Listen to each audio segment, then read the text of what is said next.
जय हिंद, वंदे मातरम, भारत माता की जय।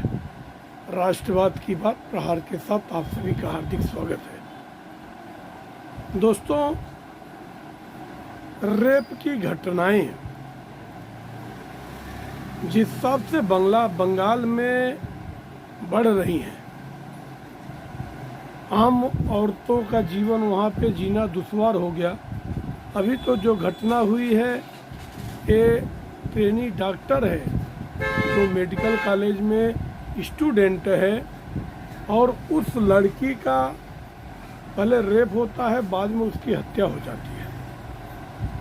वो घटना 9 तारीख की है और आज 14 तारीख होने के बावजूद भी पुलिस के ढुलमुल रवैये से अभी तक सिर्फ एक आरोपी पकड़ा गया है, जबकि आरोप लग रहे हैं कि जो उसका प्रिंसिपल है आरजी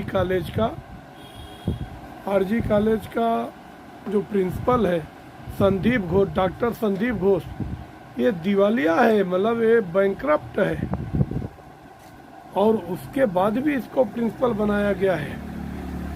तो इसकी संलिप्तता उसमें समझ में आ रही है। दूसरी बात है कि जो उसमें आरोपी पकड़ा गया है संजय राय, अब संजय राय वहाँ पे एक प्रकार से बॉड बॉय है, मगर वो जो रसूख उसका है, वो पुलिस अपने गाड़ी पे पुलिस का स्टिकर लगा के चलता है और टी शर्ट भी, जो टी शर्ट देखा गया वीडियो फुटेज में, उसमें वो पुलिस का टी शर्ट पहन के अपना एक रसूख बना के रखा है। प्राप्त खबरों के अनुसार 4 शादियां किया है, होम वायलेंस का उसके ऊपर केस चल रहा है। 3 औरतें उसको छोड़ के गई हैं और आखिरी वाली मर गई। अब कैसे मर गई, अब उसका जो रसूख है, अब वो लड़की के साथ जैसा घिनौना कृत्य किया, ये तो निर्भया पार्ट 2 की घटना याद करा दिया।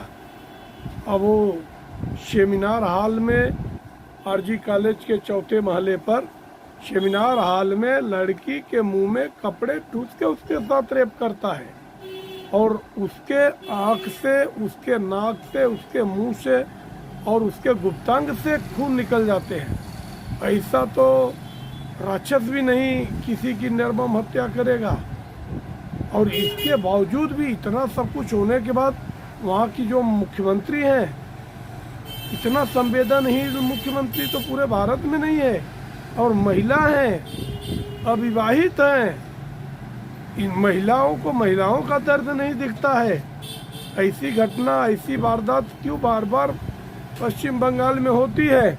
और वारदात होने के बाद आरोपियों के साथ खड़ी दिखती है ममता बनर्जी, पीड़ित का पक्ष नहीं लेती है। अब पुलिस पहले दिन ही स्टोरी बना रही है कि ये तो आत्महत्या है। अब उनके परिजनों को, उनके घर वालों को कह दिया गया कि अरे हो तो आत्महत्या कर ली है, और बॉडी देने को तैयार नहीं, ये लोग बॉडी भी नहीं देते हैं।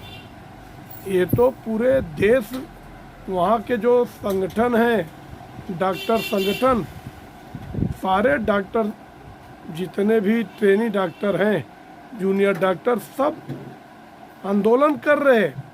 तब जाके अब ये मैटर हाई कोर्ट गया। हाई कोर्ट में पहले ही वो लोग पहले दिन से इंसाफ की गुहार के लिए बोले सीबीआई जांच हो और फोर्डा की मांग की। बोले फोर्डा कानून बने, central wealth care protection act लागू करने के लिए बने, ऐसा वहाँ के डॉक्टरों की मांग है। और भारतीय जनता पार्टी के सुकांता मजूमदार, जो कि केंद्रीय मंत्री है और भारतीय जनता पार्टी के अध्यक्ष भी है बंगाल के, उन्होंने पहले दिन ही सीबीआई जांच की मांग की थी। मगर पुलिस, क्योंकि पुलिस का जो ढुलमुल रवैया है वो ठीक नहीं है, और ममता बनर्जी को भी मालूम है, मगर ममता बनर्जी कहती है 18 तारीख का डेट देती है।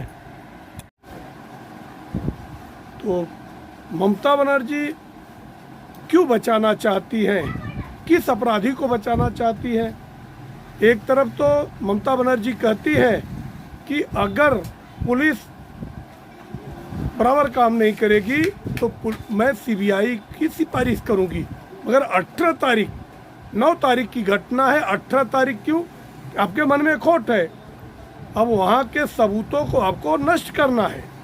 और हुआ भी आज जो खबर मिल रही है कि जो सेमिनार रूम है उसके बगल वाले रूम पे तोड़फोड़ की कार्रवाई चालू है। अब इनोवेशन के नाम पे क्यों? इसका मतलब सबूत निपटाने हैं। सबूत निपटा के आप अपराधियों के साथ खड़े होते हैं। आप एक महिला मुख्यमंत्री हैं, आपको महिलाओं का दर्द समझ में आना चाहिए। हाँ, हर हमेशा ऐसी घटना, इसके पहले संदेश खाली की जो घटना हुई, अब शेख शाहजहां को बचाने के लिए सुप्रीम कोर्ट तक चली जाती हो, सीबीआई जांच न हो, बाद में सुप्रीम कोर्ट से लताड़ लगती है। अब कल हाई कोर्ट ने 18 तारीख से पहले कल ही लताड़ लगाया कि उस संदीप घोष को जो यहाँ इस्तीफा देता है और तत्काल में उसको 4 घंटे के अंदर नेशनल कॉलेज का प्रिंसिपल बना दिया जाता है। इसमें क्या उसको इतना बचाने की क्या जरूरत है? हाई कोर्ट ने सीधे कहा कि उसको बचाने की कोशिश नहीं, उसको सारे पदों से मुक्त किया जाए और वो भी इसमें इन्वॉल्व है। तो हर दोषियों के साथ मायावती खड़ी होती, ममता बनर्जी खड़ी होती है और ये देश के लिए दुर्भाग्य है, पीड़ादायक है। इसके पहले संदेश खाली में शेख शाहजहां के साथ खड़ी होती है। आज शेख शाहजहां पूरे भारत में सबसे ज़्यादा भूमाफिया है, इतना बड़ा उसके पास लैंड, 1000 एकड़ से ज़्यादा उसके पास संपत्ति है। उन लोगों के, गरीब लोगों का जमीन कैसे कब्जाता हथियाता है। आज जो एनार्की बढ़ा हुआ है